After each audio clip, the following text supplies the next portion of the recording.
perspective, the economy has impacted many of us that are in the nonprofit perspective in a great way. So the realization as a nonprofit, it's a business. So the realization is we understand you have to diversify where your funding is coming from.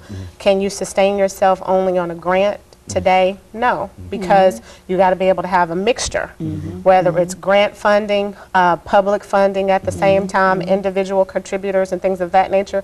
But we realize that no matter where you serve, whether you're for-profit or nonprofit, you need the community involvement to help back what you're doing, for the volunteerism, for the staffing. At the same time, we can produce a lot of resources for our kids, but we understand there's just 3 people sitting here.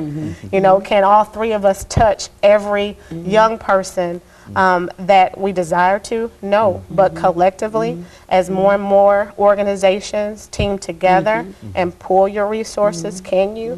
Yes, so that's really what we want to do, is pool our resources and work together. Okay, well, we've got about 2.5 minutes. What do you see as the ultimate solution? I mean, certainly you need community support, but you also need resources. How do you meet that? I mean, what do you do in order to, if you're going to continue to help the young people that you're trying to help, what do you do? Well, I mean, the only thing you can continue to do is just plead to the community. I mean, you know, the community is just the answer. There's no going over nothing big, nothing fancy. It is the community. Once the community, because the community in them households themselves, they are the resources. They just don't know it yet because they're not being told that they are. That's what I'm wondering. You know, the community is such a large thing in a real sense, but you got to be able to touch it, and you got to. What do you do? Do you try to deal with the churches? Do you try to deal with? I think you do. I think there's not a perfect answer, but I think it's a combination. I do think that it's churches, because so many of us are guided by our spirits. Do I think that there is a corporate or a business involvement in it? Yes, because economics in so many ways are the key. Do I think that it's from a political standpoint? Did you need that type of support? Yes, because that's the way of the world.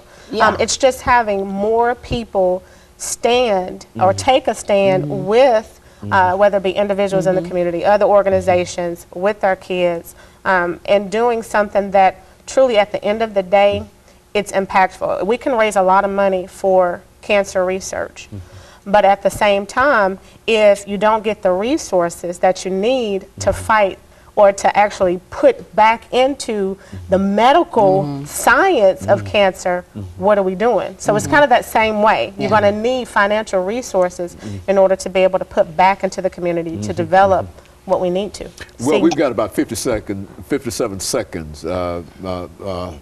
Ms. Greenlee, some final statements. My final statement is community. Please contact me. I am still standing. GalaxyStarPeacemakers.org. Contact me. And you're still doing what you I'm still doing what I was trying to do before the devil come knocked on my door, and I told him dial 1-800-Jesus. Get out of my way. And so your organization is standing with this organization, and you're all trying to work together in order to make the community conscious. We're standing as people, because it's important to stand together as people and to make the community conscious of what is going on, and that it can really make a difference in what they do. Yes. Okay, very good. And of course, let me encourage our audience to tune in again next week to another informative edition of Comments.